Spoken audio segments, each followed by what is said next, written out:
Tony Danza is a legend in the world of entertainment who has graced the halls of Northeast with his presence and dedication for the past 5 years. Each year, he works with our students and staff to bring us the annual Tony Danza Student versus Teacher Talent Show, which has raised significant funds. In addition to the fundraising, Mr. Danza gives 2 annual scholarships. Growing up in Brooklyn, Mr. Danza faced struggles of his own and is the first to say he was not a very good student as an adolescent. But he never gave up on his dreams and became the best version of himself. He starred in movies, TV shows, and on stage. He even earned an Emmy nomination. Danza's most recent movie was the edgy romantic comedy, Don John, where he played the father to Joseph Gordon-Levitt's main character.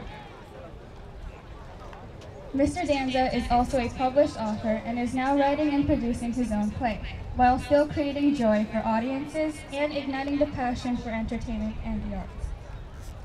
Even with all his other accolades at Northeast, we think the greatest thing that he has done was express his desire to impact the future of education.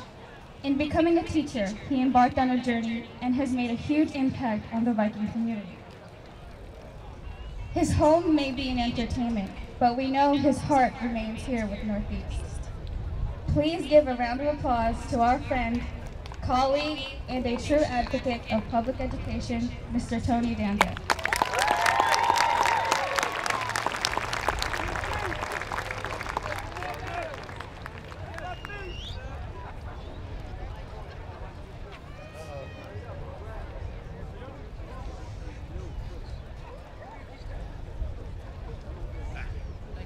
Thank you very much, Urbina. Thank you.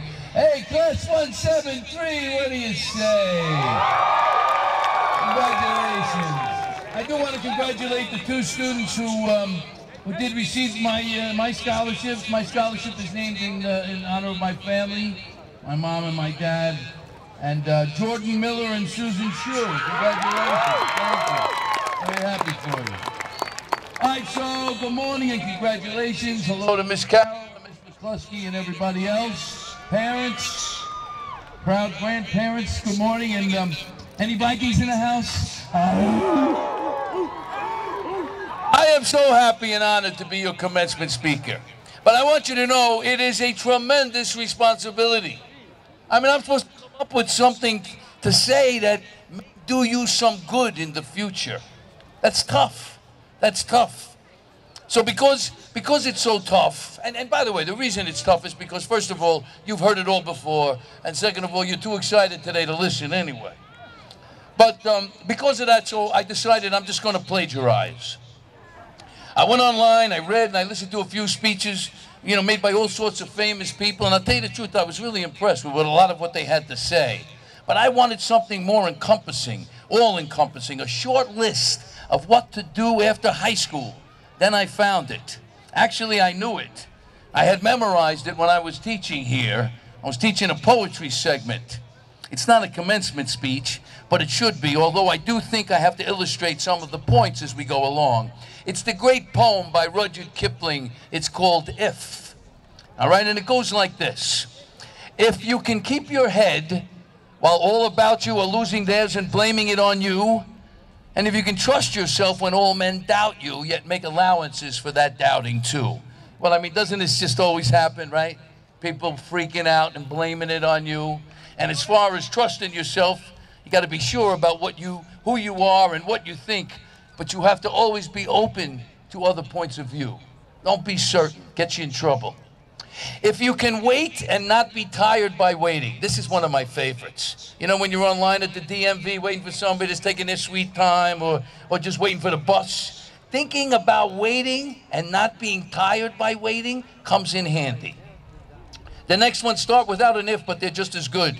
Being lied about, don't deal in lies. Or being hated, don't give way to hate. And yet, don't look too good or talk too wise. Well, that's like my father used to say. 2 wrongs never make a right, so don't lie. And don't deal in hate. You know, don't be a hater.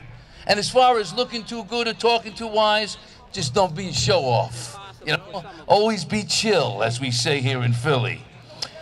Now, if you can dream and not make dreams your master, if you can think and not make thoughts your aim. So you have to have dreams, right? But you have to be realistic about those dreams. And you have to get things done in life. You can't just sit around and think about them. If you can meet with triumph and disaster and treat those two imposters just the same. Well, this is important. You know, you cannot be afraid to fail, because it is your failures that you will learn from. And when you do succeed, remember that there are other people and other factors involved in your success, not just how wonderful you are. If you can bear to hear the truths you spoke and twisted by knaves to make a trap for fools, or watch the things you gave your life to broken and stoop and build them up with worn out tools, be careful, because your words will be misconstrued and people will say that you said or meant something you didn't. And as for stooping and building with worn out tools, this is really important. Remember that now that you've graduated, you have a stake in the future. You have a stake in your communities and in your country. Like somebody said, we're all in this together. And so from now on, because you have that stake, you have to make choices that make for a better life for yourself. You know, when you're thinking about throwing a punch, think twice.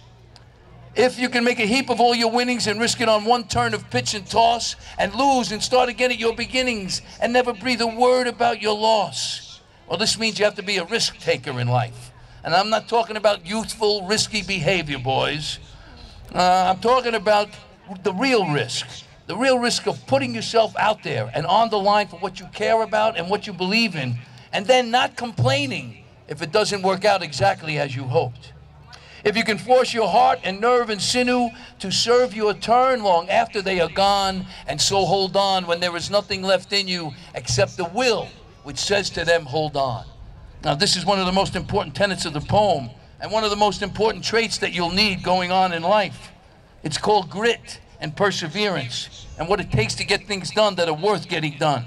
Don't be afraid to work hard, and stick with it until you finish.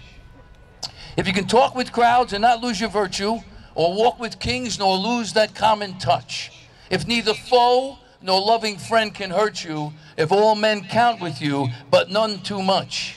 Now, I'm going to double plagiarize here. George Saunders, the great thinker and writer, made a commencement speech about kindness, and it went viral. And I think this is also what Kipling's talking about here. When you walk or talk with people, any people, be kind. Be kind, because any kindness, no matter how small, is never wasted. And it is the times, I promise you, it is the times when you are not kind that you will regret for the rest of your days. And lastly, if you can fill the unforgiving minute with 60 seconds of distance run, which means you try, even when it's hard, and you finish what you start. And here comes the poem's payoff. This is what you get if you do all these things. Yours is the earth and all that is in it. And which is more, you'll be a man, my son, and for our purposes today, a woman, my daughter. Congratulations again. You made your parents proud. Don't stop now. And parents, don't let them stop now. Good luck, everybody. Keep punching. Any Vikings in the house?